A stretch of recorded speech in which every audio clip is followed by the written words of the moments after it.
Assalamualaikum warahmatullahi wabarakatuh. Tepangkeun nami abdi Susi Dewi Kurniawati ti kelas 10 MIPA 2. Di dieu abdi bade ngadongeng sasakala Sirem jeung Capati. Aya Sirem rek nginum di sisi walungan. Pas ngarayap ka handap manehna ti soledad. Pluk wagreg kana cai.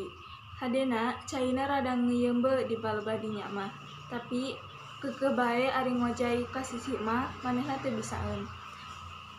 Sirem gegeroan, tulung, ieu kuring rek tikurilep, tulungan. Beneran aya Capati anu keur cindeuteun dina dahan kai anu nyodor ka luhureun cai. Kadengeun Sirem gegeroan minta tulung. Barang ngareret ka handap, katenjoeun Sirem keur kokosehan. Capati karunyaeun, geleber manehna hiber bari ngegel salambar daun. Song diasongkeun eta daun ka hareupeun Sirem. Sirem tuluy muntang kana daun. Daunna ku Capati dibawa ka darat, sok digolerkeun kana taneuh.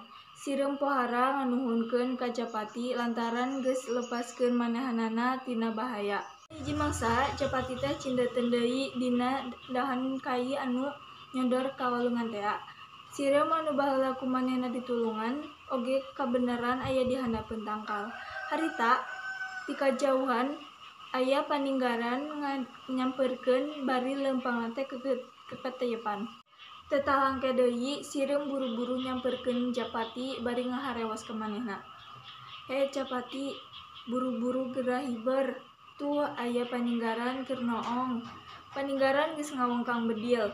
Capati buru-buru hiber geleber. Esukna Capati papanggih deui jeung eta Sirem. Ceuk Capati, "Nuhun pisan sakadang Sirem, kuring geus ditulungan ku anjeun, leupas tina balai." Jawab Sirem, "Ari eta mah geus kawajiban sarerea.